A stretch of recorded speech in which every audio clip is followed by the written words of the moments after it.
also worked as a R&D coordinator in EC department, and she received a Best Faculty Award in 2019 at CBIT Hyderabad. On behalf of Vivekananda College, we feel immense pleasure in welcoming you, ma'am. Yeah, thank you. Thank you, ma'am. Yeah, Am I ma'am. audible? Am I audible, ma'am? Yes, Am I ma'am. audible? Yes, ma'am. You're audible, Yeah, ma'am. yeah. Good afternoon, ladies and gentlemen. Uh, I'm here. This is Dr. Analvil Munga, Associate Professor in the Department of ECE, CBAT, Hyderabad. Now I'm here to share few concepts related to the methodologies that we can use in order to get low power. In other words, I can say power optimization, especially in the VLSI design. Uh, shall I start my presentation, ma'am, with your permission? Yeah, ma'am. Yeah, ma'am. Sure, ma'am. Yeah.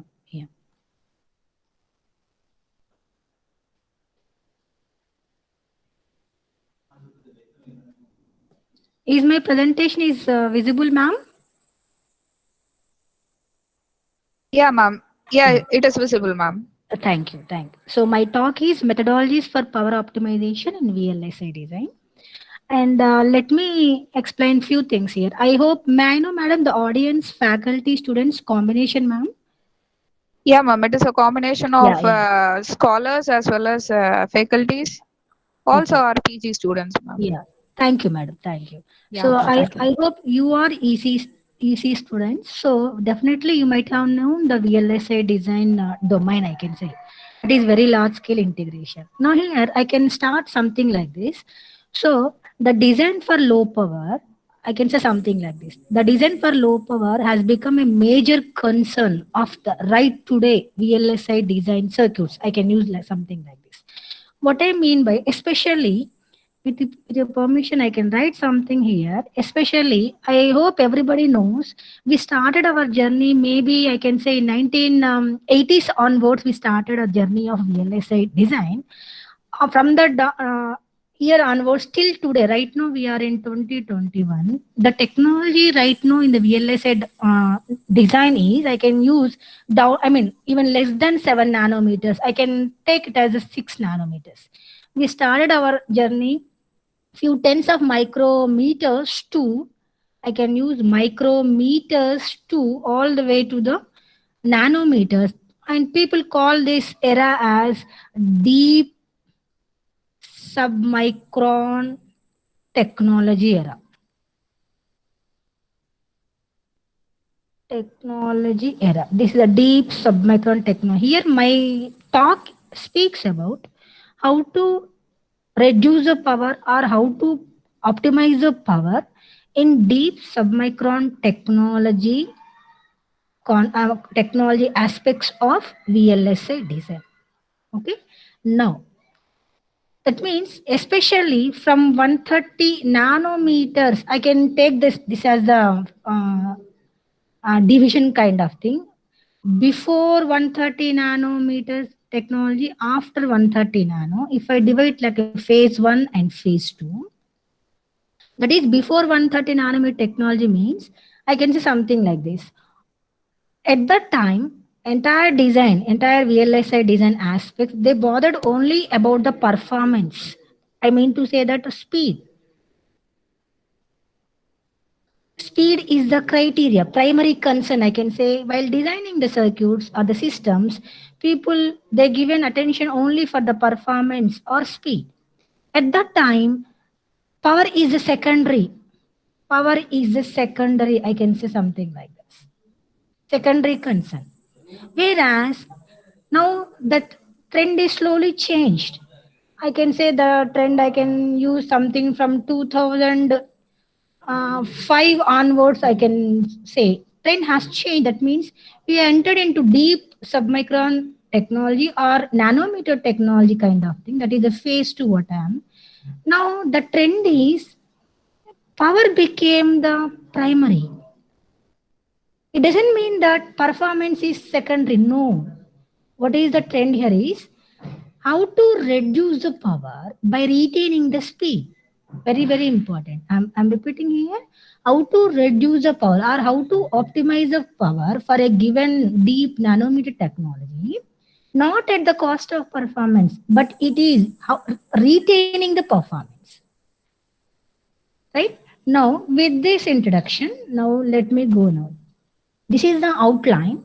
So my talk goes something like this: power optimization, sources of power dissipation, degrees of freedom, and lastly, what are the methodologies available as a research point of view. Now, in the morning session, Dr. Satyanarayan sir explained about the optimization principle. In simple words, let me tell something like this. Optimization is a task of finding best solution to particular problems. What I mean here is best solution in the sense, if I apply the same concept in the case of VLSI design, I hope everybody, most of you might have known that the design, three most design constraints for the VLSI. I can use the word design constraints. What are they? That is, while designing any system, most prominent constraints are: one is the speed, or in other words, people call it as the other way delay. The next one is the area. The next one is the power. These are the three major design constraints. That means while design, for example, if I am wish to have a high speed means one or the other way, we need to sacrifice either area or the power. If I wish to have a low area means I have to sacrifice either the speed or the power. It depends on the design constraint or depends on the application. Just think that these three are the major constraints.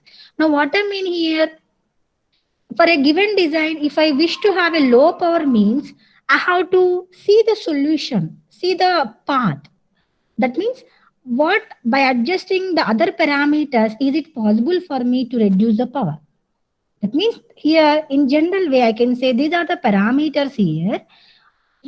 I mean, design constraints.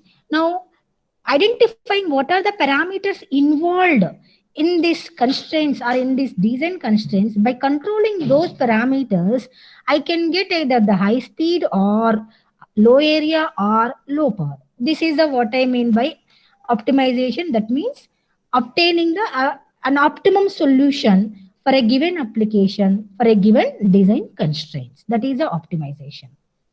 Now, coming to the power optimization, as I told earlier, only performance is the main, that is, speed is a main primary concern. At that time, people they concentrated only, that means implementation, hardware implementation, they involved only area time trade off at the cost of power. Why?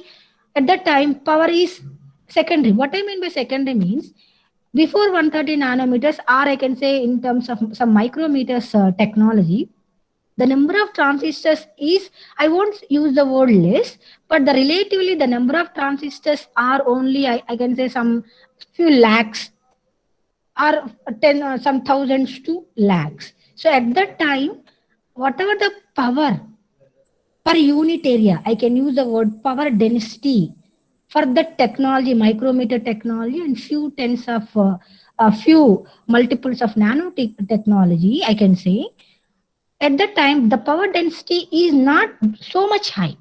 It is still within the limits. That is the reason people concentrated on the how to improve the performance at the cost of power.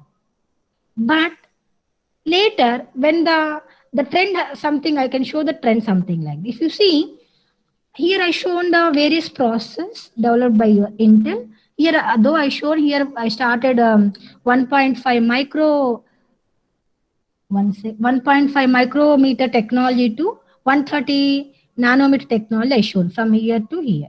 If you see the first processor to first processor, I hope everybody knows the first processor is the 4004, right? There is no bother about the power area, etc. It is as its first process. Then later various process came into the picture like 8-bit, 16-bit, and so on. Later 386, 486, Pentium Pro. Right now we are enjoying, I can extend this to right now we are below less than 22 nanometer technology I can use here, where we are enjoying i7 and different generations of i7 processors, where if you observe carefully, as the technology is shrinking, I can use the word shrinking or scaling, shrinking or scaling down.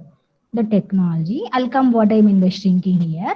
As the technology is shrinking down and down, if you see the power consumed by various processors also increasing, it is keep on increasing.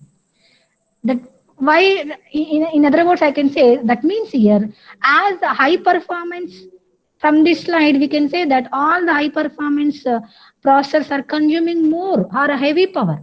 And you know very well that, I hope everybody know, that means as the technology is becoming down and down, means what I mean indirectly, we are integrating, I can, millions of gates or transistors you are going to integrate it on a very relatively small die, where I can say the power density is very high. You can see the power density. If you compute the power density on y-axis with respect to year, this year indicates the technology only, indirectly technology. So as the technology is changing here, the power densities keep on increasing. It is becoming so high. It is becoming so high. What happening here is, that means here we need to reduce that power dissipation, or we need to remove that heat generated by the device, which consists of more than millions of transistors or gates. So, what is the way here? That means we need to provide suitable packaging and cooling mechanisms so that heat can be generated. Then the question comes here: how to get, once again, that means what are the cost that is associated with the packaging and the cooling is very, very prohibitive here. So the only method here is, we need to adopt some low power methodology, right, to remove that heat or to reduce that power dissipation coming from that device, that VLSI IC device or the chip, so that we can reduce the cost of the packaging and cooling. Next one here, one more thing I can add here. Everybody knows that most of we are using a portable computing and communication equipment like your mobile phones, laptops, palm toms, notebooks, everything. You know very well that the growth rate of these devices are keep on increasing. And one more point, you know that all these are battery operated, and battery life is most, I mean, primary concept. But what unfortunately what is happening is, battery technology is not in line with the whatever the power consumption. I mean to say that if I plot a graph over the years, what are the battery technology is something, it is going like this, whereas power consumption per device keep on increasing. There is a gap. And one moreover, you know very well that the commercial success of these devices depends on the weight, cost, and battery life. So what is the next solution here? Obviously, we need to go for some low power design methodology in order to make these products commercially viable. And one more point I can add, reliability. Most important point, reliability. I mean to say that there is a close relationship between how reliable your systems, how reliable your circuits. There is a dependence, I mean, relation between the reliability and the power dissipation. You know very well that as the power dissipation is increasing, means what does that mean? Indirectly, heat is increasing. Heat is increasing means temperature is keep on increasing. And you know very well that as temperature increases, various temperature mechanisms like reverse saturation current, thermal runaway, junction diffusion, all these, whatever I listed here, they came into the picture, which are temperature dependent. So accumulation happens, then obviously the your whatever the circuits won't be, I mean, they become malfunction, they cannot be reliable.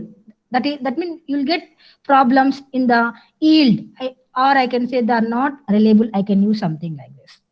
So what I mean to explain all these points in simple words is, there is a necessity to optimize the power, especially in the deep submicron nanometer technology, where with the technology we are integrating more and more millions and trillions of transistors or logic gates on a relatively small silicon die, I can say. So there is a lot of power dissipation, hence there is a necessity to remove that heat, right? So hence there is a necessity to adapt some kind of technology, some kind of technique, or some kind of methodology to reduce that power dissipation. Next one. Before going to the next one, here, every time you know very well that people every time use both energy and the power interchangeably. But truly speaking, they are different. Anybody? Can anybody? What do you mean by energy and what do you mean by power? Anyone? Can anybody? Any one of the participants, please? Every time we use these two words, no? Any one of you? Ma'am, am I audible, ma'am?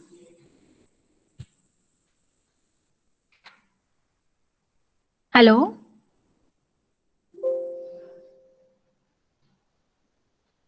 Ma'am, am I audible?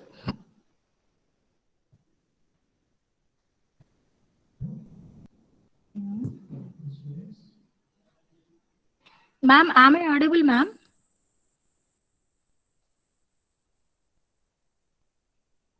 Hello? Audible, ma'am. Yeah, thank you, Amuta. Can anybody tell this one?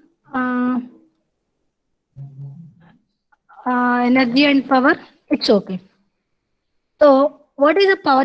Power is nothing but instantaneous power in a device, instantaneous power in a device, whereas energy nothing but integration of the power with time.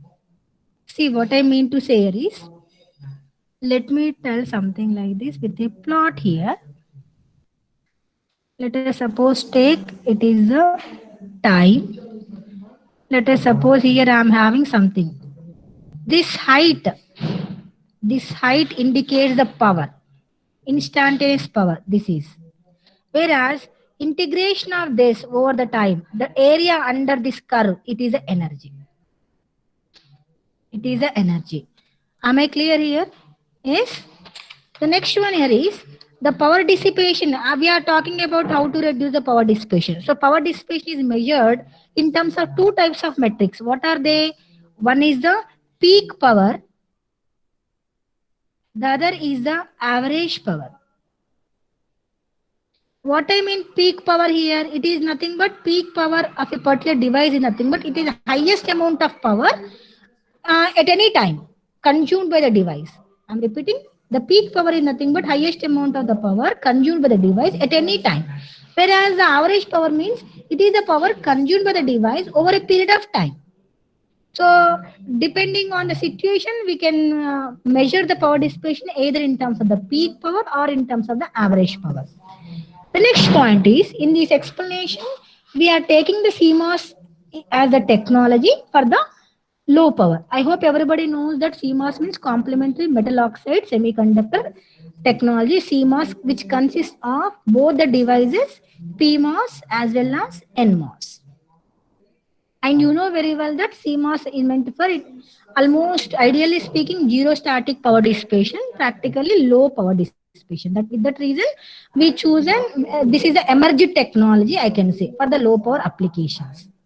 Now coming to the here, that is next one is the that is source of power dissipation. What I mean source of power dissipation, in order to develop techniques for minimizing the power dissipation, it is necessary to identify what are the various sources of power dissipation in the device and what are the different parameters involved in each of them. If I know the parameters involved in each and every source of power, by controlling these parameters, I can achieve power optimization.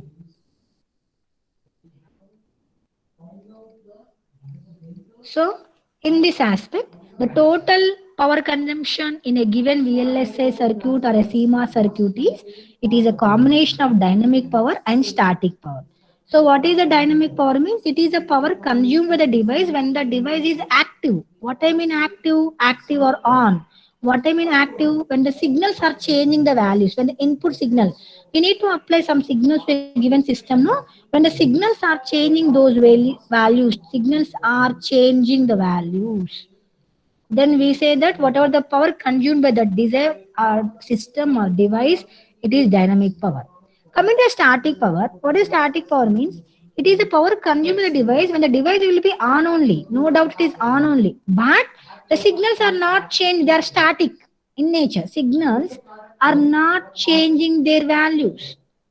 Not changing their values. This is a static power. Let me give the brief introduction by one. So once again, the dynamic power is categorized into three types: switching power, short circuit power, and glitching power. And the static power is it is a combination of several components, out of which here I listed subthreshold leakage current and reverse bias leakage. I'll go one by one. Now coming to the one of the dynamic power dissipation, that is a switching power dissipation. Here this see the wording here. Switching means here it is the power dissipated by the device due to charging and discharging of the load and parasitic capacitance. What I mean by here is, if you see, I have shown here CMOS network which consists of pull-up network and pull-down network. In simple, I can say something. Let us take a CMOS inverter which consisting of a NMOS and PMOS device. This is the input I am applying, and here output I am taking. Just imagine there is a load capacitor, CL is there. Now this is VDD. Now when the input is, let us suppose 0, you know very well that NMOS is off and PMOS is on. Now what happened? The capacitor starts charging towards the VDD through this PMOS transistor. Now during this charging, what happens is some of the energy will be dissipated as heat because of this path. This PMOS now acts as a resistor. So because of the resistive behavior of the PMOS, some energy will be dissipated as a heat, nothing but power dissipation. Now when it is changed to 1, input is changed to 1 means, what happens now? This fellow will be turned on, whereas this fellow will be turned off. Now whatever the capacity is charged to up to VDD, now it starts discharging like this. Now what happens while discharging? Some of the energy will be dissipated in the form of heat because this NMOS device. So like this, because of charging and discharging of the load capacitance, there is a power dissipation that we are calling it as switching power. This is the switching power due to load capacitance. And similarly, another one I have given, you know very well that there will be internal node capacitances or parasitic capacitance at each and every junction. If you compute, this is the capacitance. Total power due to switching is this is. And if you, the conclusion point here is, if you see carefully, the most dominant parameter here to reduce the switching power is supply. I'll come to this point later. Of course, the parameters involved are no doubt switching activity, which is combined with the capacitor load. We call it the switched capacitance. The product of switching activity and the load capacitance, we call it as switching capacitance. And next parameter is, it is the supply voltage. The last parameter is V. That means what I mean, these are the parameters. Just now I told that in order to develop low power VLSI methodology, we need to identify the parameters involved. So these are the parameters involved. So by controlling these parameters, I can control the power dissipation. That is what I mean. The next one is the short circuit power dissipation. Let me take the same example, CMOS inverter only. When the input is quickly changing, something like this, whatever explanation I given previously. But in practice, the input takes some time to change its state. This is a slope kind of thing. During this slope here, there is a possibility that both NMOS and PMOS may switch on. Now what happened? There is a direct path all the way from the supply to ground that were short circuited. There is a current, hence there is a power. And short circuit power dissipation. Now the short circuit power dissipation is direct proportional to VD square. Once again, see cube of this one. Once again, here also frequency is there and supply voltage is the dominating factors. The next one, glitching power. This glitching power is mainly because of delay associated with the logic gates. Delay associated with logic gates. Now what I mean here, for example, let me take some small circuit here, right? A logic diagram I shown here. Let us suppose that initially there is initial input I applied is 101. You know very well, with 10 here I'll get 0, and the moment initial I'm assuming that no delay. So here I'll get 0 and here I'll get here also 0. But now let us suppose now I am changing these inputs to 0, 0. Now take the delay into consider, delay of these gates. Now what is happening? Now this is 0, 0. Here I am expecting 0, 0 means this input has to change to 1. And here the input is 0. But before it changes from 0 to 1, what is the input available here? It is 0. By that time, already it is available 0. And this still it is not changed. With this 0, 0, what is my output here? I may get 1. But actually I have to get 0 here. For getting the point. So that will happen like a glitch. This is a glitch. A small glitch, like something like that. So if there is a glitch something like this, what happens is there will be always a capacitor here, a junction capacitance or a node capacitance. One second the capacitor start discharge and charge, because of which there is a power dissipation. Of course, compared to relative to the other two, we can neglect this kind of power dissipation. The next one is a static power. So there are several components contributing to the static power. That is a leakage power, I can say, where the signals are not active. Here it is the I1. I hope everybody knows this schematic, nothing but it is a MOSFET schematic. This is the substrate and this is your source, drain, the gate, SiO2 layer and so on. So various mechanisms which contribute to the static power dissipation and in deep submicrometer technology are I1 means it is a reverse biased leakage current. I2 is it is a band to band tunneling. It is a subthreshold leakage current. It is a gate leakage current, gate oxide leakage current. And next one is a punch through current and so on. Here I given the list. Those who are really interested, you can have there is scope to measure these currents. And you can apply various methods, whatever I'm going to explain. You'll get a better results. And one more point here, out of the switching power, leakage power and the short circuit power, you can see their distribution or contribution means here switching power is initially before 130 nanometer, I can say switching power is a dominating and the static power is low, or I can say it is in between 10 to 30%. But now the trend changed. Your leakage power, if you see, especially in the deep submicron technology, if you see this one, it is the active power curve, whereas it is the static power or standby power. It is keep on increasing. Now imagine, believe me, by it is 70 nanometer technology. Here, your leakage power is more compared to your active power or dynamic power. That is the reason we need to pay attention to reduce this leakage power by adopting some methodologies.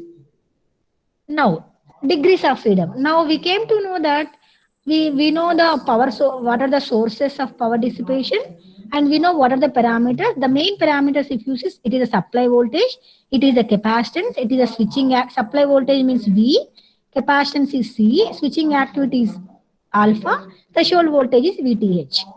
Now these are the parameters or these are degrees of freedom inherent in the low power design space.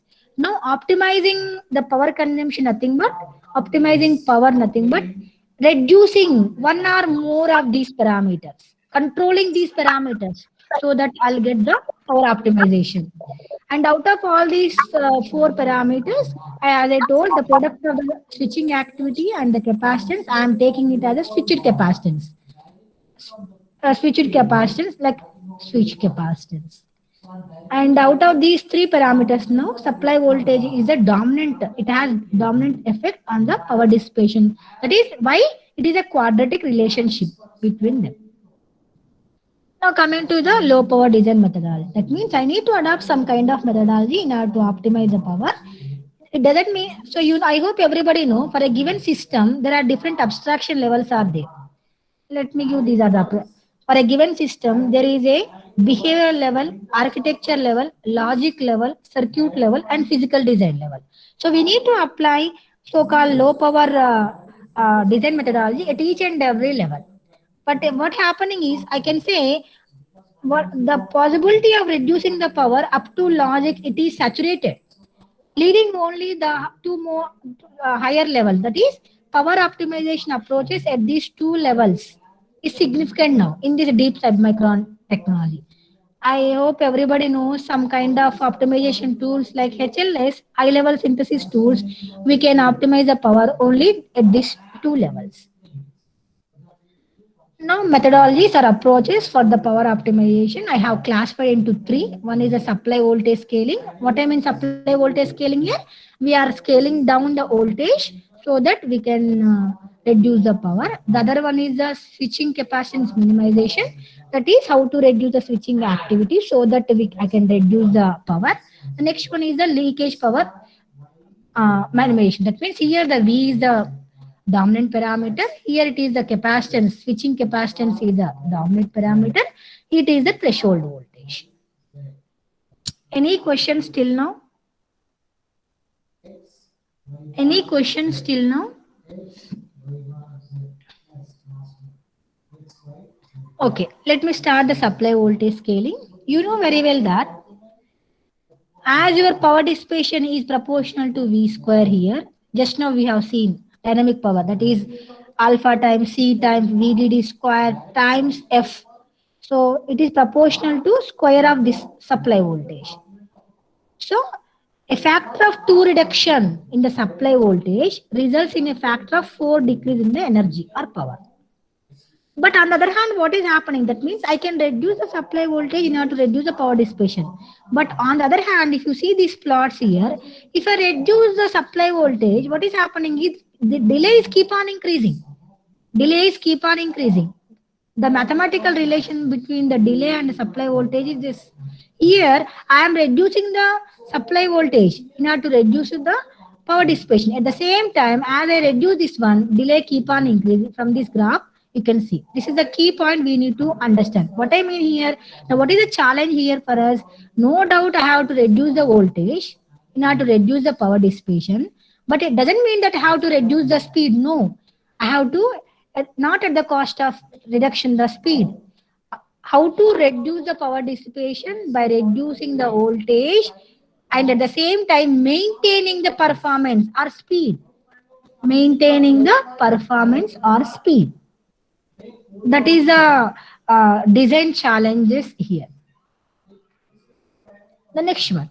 Under supply voltage scaling, several possibilities, approaches are there, like static voltage scaling, multi-level voltage scaling, dynamic voltage frequency scaling, adaptive voltage scaling. Very simple here. Static voltage scaling means, we are fixing voltage of a particular block. Only fixed voltage we are taking. It is a conventional method. The next one is a multi-level. Multi-level means we can have more than two supply voltage depending on the, I can say, path. Anyhow, I'll show you. The next one is dynamic voltage frequency scaling means, as you see, we are going to vary both voltage as well as the frequency in the process of decreasing the power. That means in real times, I can say, based on the workload conditions of a processor, we are going to change these two parameters, voltage and frequency, in order to reduce the power. Adaptive voltage scaling means it has some feedback mechanism where based on the parameters, input parameters and output parameters, the voltage keep on changes and hence power dissipation decreases. Now let me start under this supply voltage scheme, several approaches once again. This approach is device feature size scaling it is a physical level approach. Physical level means at the transistor level. Physical level, these are nothing but parallelism and pipelining are architecture level approaches. Right?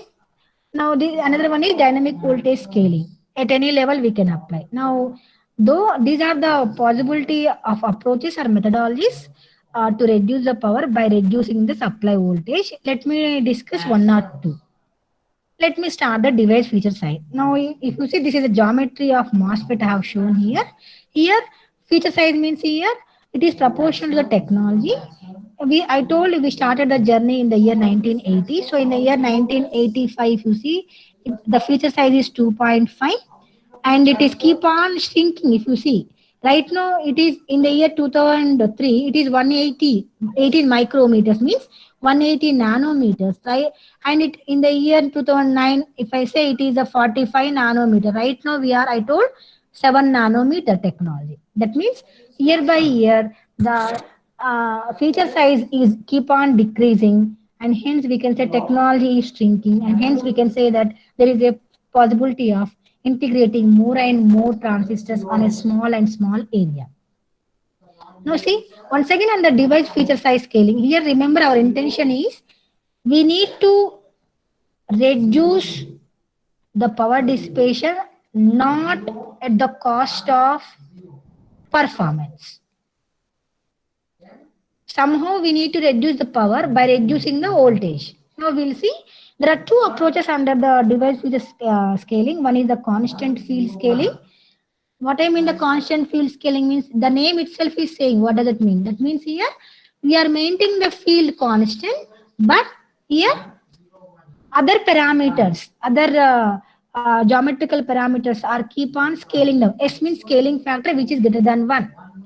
If you see, this is the before scaling the values, after scaling here. Channel length is reduced by S, channel width reduced, gate oxide thickness, junction depth, power supply is also reduced. It is our intention.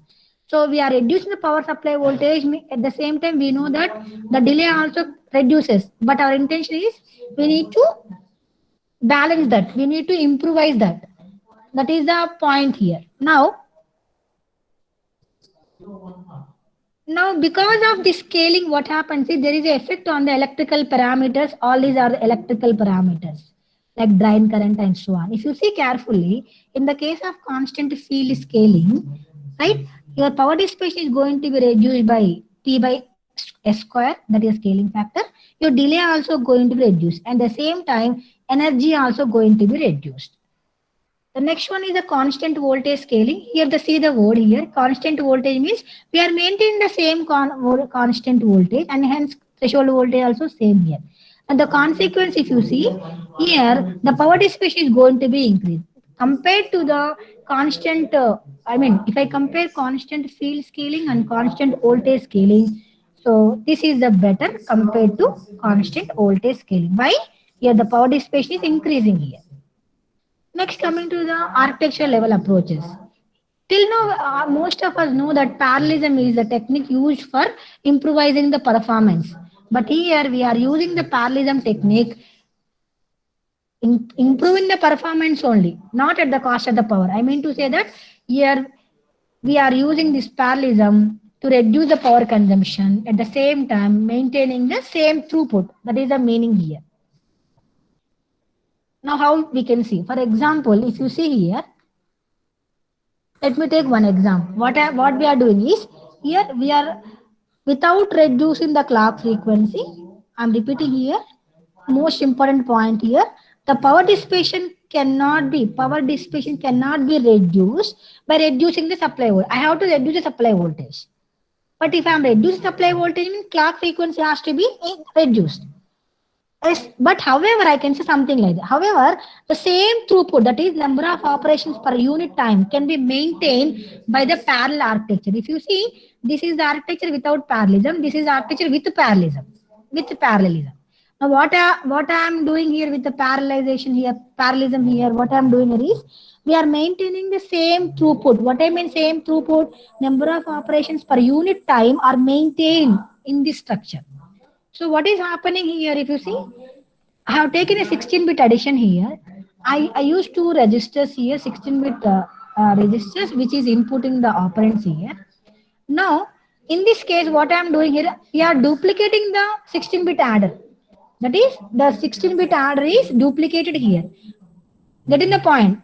And the registers, if you take the registers, that is, the input registers have been clocked with a frequency of f reference by 2. What is f reference? It is f reference is, this is the actual frequency. Now I duplicated the adder hardware. Now the frequency, I can reduce the frequency to half. As I'm reducing that frequency to half, means why I'm reducing the half? I duplicated the hardware at the cost of area. So I'm reducing the frequency. I can reduce the supply voltage to V by 2. That is the point. That means if I calculate, if I estimate the power for this fellow is C reference multiplied by V reference multiplied by F reference. This is the power. Whereas if I compute the power for this fellow, power is equal to F reference means it is reduced by 2. V reference also I can reduce by 2. What about the C reference? As the extra circuitry I am adding, no doubt capacitance increases. Let me take the typically, let me say some 2 times it may increase. So don't you think now compared to this is the original one. After parallelism, this is the frequency. This is the power dissipation. Don't you think that the power dissipation now reduces significantly? So this is the impact of parallelism. The next one is the pipelining. So here in this case, we reduce the clock frequency at the cost of hardware. Here, without instead of reducing the clock frequency, in the pipelining, the other approach is the pipelining, the delay through the critical path we are reducing so that supply voltage can be minimized. What I mean here is the same 16-bit adder I have taken. Here, if you see here, what we had in the figure, instead of 16-bit adder, we are using 8-bit addition, stage by stage. In each stage, that means the critical path delay through each 8-bit adder is half of that of the 16-bit adder. Half of the 16-bit adder. Now, what is happening here? Now, this 8-bit adder, it can work with a F reference only, original frequency only. But whereas we can reduce the supply voltage. Why? We divided. The delay is divided here. So, in this way, we can reduce the voltage and hence we can reduce the power dissipation. So, these are the architectural level. Now, coming to the dynamic voltage scaling or the multi-voltage scaling, you know very well that higher the supply voltage, no doubt speed will be less delay or high speed. High speed, no doubt in that. Every day we are experiencing that. Now what we are doing is you divide your entire circuitry in such a way that we need to compute the critical path and non-critical path. So what you do is we are making clusters. One is the high voltage cluster, VDDH, another one is the low voltage cluster. Now what I am the critical path means which decides the throughput of the entire device and the speed of the entire device. Now what I am doing is we are assigning the critical path high VDD. Why high VDD? We cannot sacrifice the delay. Whereas the non-critical path, we can assign all the transistors or the large gates. The non-critical path, we can assign low VDD.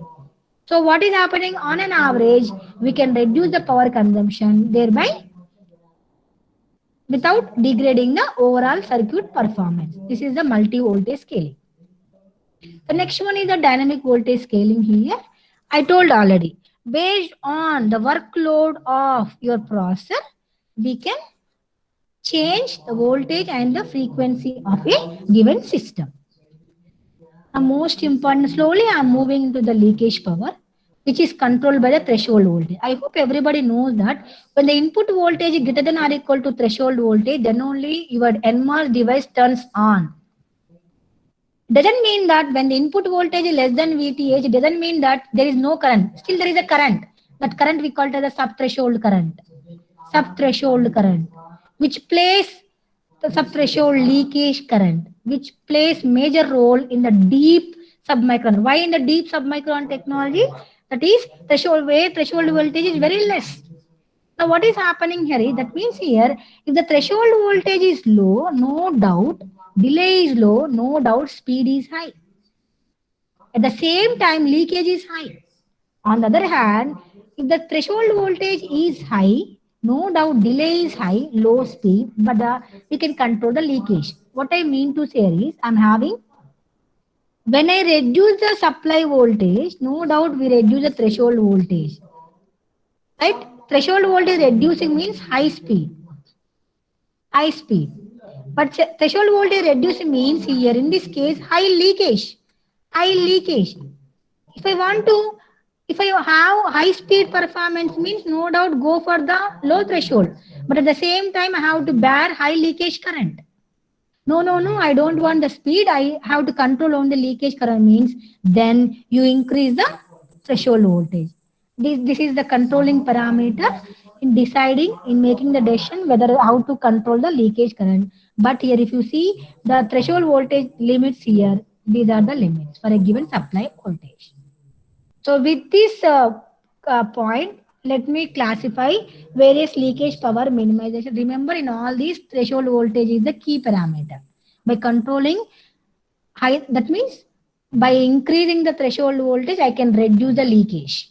So with that intention, there are several methods once again. Dual threshold CMOS, leakage control using transistor stacks, that is a sleep transistor, variable threshold CMOS, dynamic VDD scaling, and dynamic VTS scaling. Let me explain one or two techniques. What I mean by dual threshold means, I told in the case of multiple voltage scaling, in the for the entire system, divide the path. One is the critical path. The solid line shows the critical path. Non-solid line shows the non-critical path. So we assign low VTH. Low VTH means high speed to all the gates which are on the critical path. We assign high VTH means low speed and hence high low leakage for the non-critical path. So in this way, we can reduce the leakage. We can optimize the leakage. The next one is a stacking technique. What is a stacking means here? See, this is nothing but a stack of 4 transistors. Now what I mean here is, if I take a simple NMOS transistor, it's a PMOS, NMOS let me take here. This is a drain and the source is a gate. If I keep the gate equal to 0, you know that it is off transistor. It is off. Now, if I keep such off transistor as a stack here, what is happening? See, the number of transistors off in the stack is keep on increasing. The leakage current keep on reduces. Now, that means what I mean here is the subthreshold current, that is the leakage current is, what is happening is here in this. I hope everybody knows another fourth terminal is there. That is the body terminal is there. The relative potential difference between the body and the source will decide the threshold voltage. Will decide the threshold voltage here. Now, if I stack the off transistor something like this, here if you see, the source voltage keep on increasing. That is, the relative potential difference between the body and the source of each and every stacked transistor is changing. In what way changing? It is in a negative way. That is VSB, that is source to body voltage, keep on going in a negative way. We call it as a reverse body bias, which increases threshold voltage. So threshold voltage increasing means leakage current is decreasing. The next one, sleep transistor. Same concept here. We can include one sleep transistor in the power path, supply path. We can include another transistor in the ground path. So that means this so-called sleep transistor, it will be on during the normal mode, whereas it will be off during the standby mode. So you know just now, if it is off means it is adding so-called, it is increasing or causing source to body bias in a reverse way, so that threshold voltage increases, so that leakage decreases. The next one is the dynamic VTH, that is dynamically we can change the threshold voltage. This is setup I shown here, where I have taken two voltages, that is VTH low and VTH high. What I mean here, VTH low means, if the control signal VTH low is enabled means, what does it mean here? What are the transistors in that system are forward body bias? There are two body biases. One is the reverse body bias. Reverse body bias means it increases threshold voltage. Forward body bias means it reduces the threshold voltage. Reducing the threshold means speed. Increase the threshold means leakage. Reducing the leakage. So based on the requirement, that is, there will be a body bias. There is a body substrate body bias, by changing which we can change the supply voltage. By switching between the low threshold voltage and high threshold voltage, we call it as the VTH hopping. VTH hopping we call it as. Switching between VTH low and VTH high. When we have to switch to VTH low, that is when the body bias is forward, that is threshold voltage will be reduced. That means speed is a criteria. When the criteria is a leakage means, then we have to assert VTH high, means you are asserting reverse body bias, means you are increasing high VTH, means you are reducing the leakage. In this way, we can have dynamic VTH scaling. The next one is the switched capacitance. Next low power methodology approach is switched capacitance minimization. There are several techniques like pre-computation, retiming, synthesis of FSM, and path balancing, etc. Let me explain one or two here. Pre-computation nothing but you are pre-computing the output logic before one clock pulse, and you are using the pre-computed values to reduce the internal switching activity. I mean to say here is, for example, you take this system here. This is a combo circuit, and it's a prediction logic. We are predicting prediction logic. I mean to say, for example, if G1 is equal to 1, let me predict that F is equal to 1, let us suppose. When G1 is equal to 1 here and G2, let us suppose 0, for example, the output will be here, will be 0. 0 means it is going enable input for the this register which is taking so and so inputs. Now with this 0 enable, it won't change its values. Only these fellows are changing the values. As already it is predefined the value, I'll get the correct value. Now what I am doing here, because these values I am not switching, switching activity is going to be reduced. So this is about the switching activity reduced means switching capacity is reducing means power is reducing. Next one is the synthesis of FSMs with gated clocks. What I mean with gated clock means here, I hope everybody knows the FSM, which consists of some states and outputs. So you know very well that there are some conditions where state and output of FSM do not change. In that case, it is meaningless if we supply the clock. So if we identify which states are the conditions of FSM where it is not changing, we can stop the clock further. For example, this is without FSM, I mean without a single clock, where there is no gated clock, whereas the gated clock. For example, see here, we are using a gated clock here. With this gated clock, let me know what status, what are the conditions where no need to supply the clock. This fellow will decide. This fellow will decide whether to supply the clock or not. So if no change in the no change in the states in the output of the FSM means no need to supply the clock. Just disable that one. If there is a required change is there means then enable the clock. In this way we can reduce the power.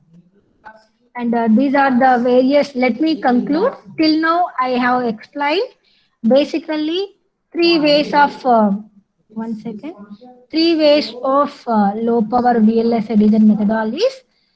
One is supply voltage scaling. By scaling down the supply voltage, how to reduce the power, not at the cost of power, maintaining the speed.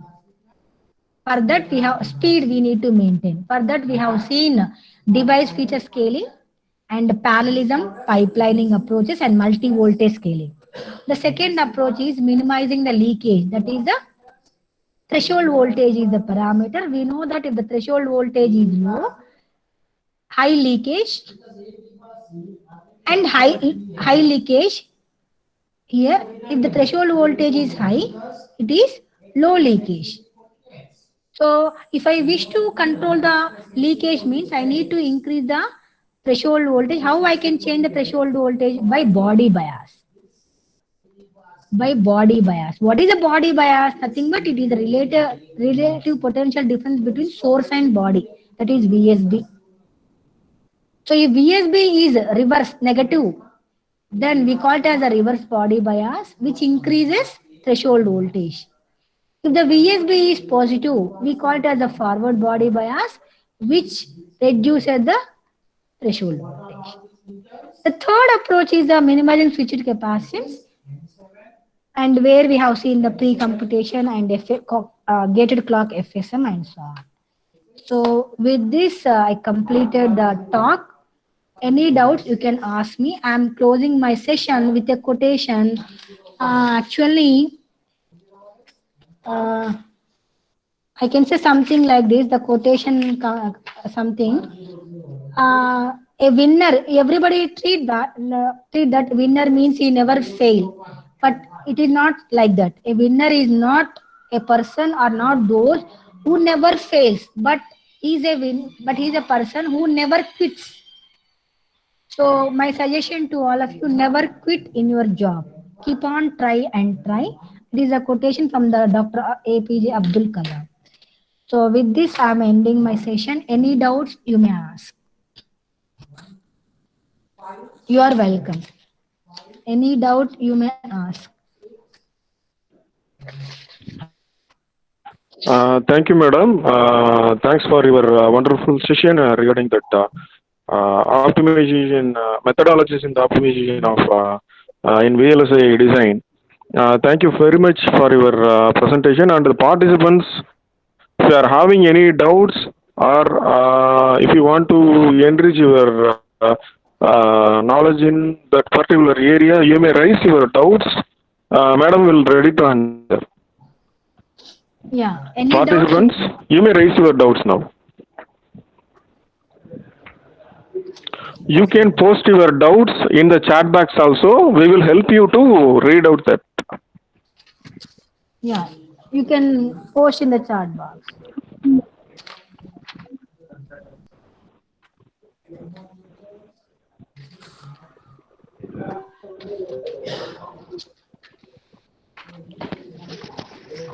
I think our participants don't have any doubts. That much of presentation given by Madam Dr. Alivel Manga.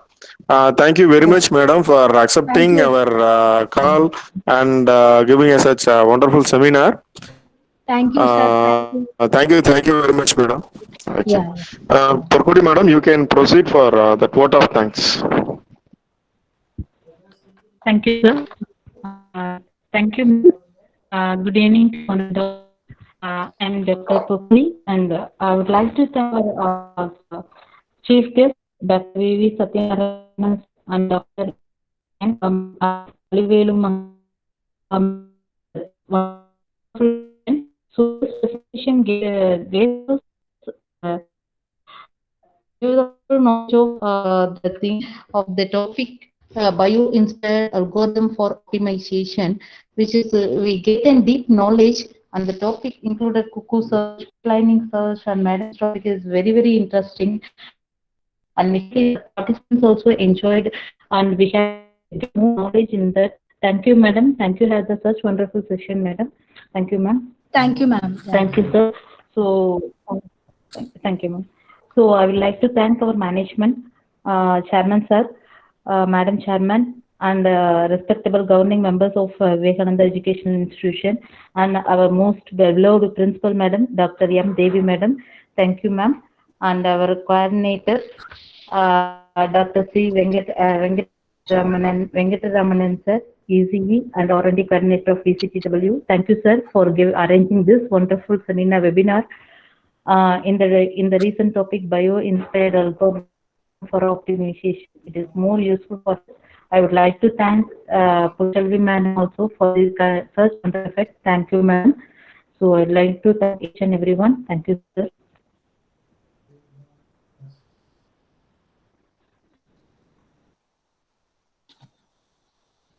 Convert this into sum of measures.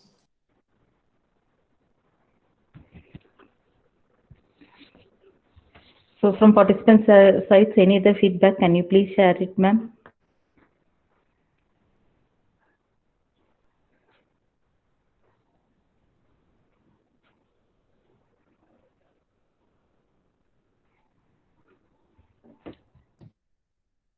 Thank you for all the participants from various colleges. Thank you, sir. Thank you, ma'am.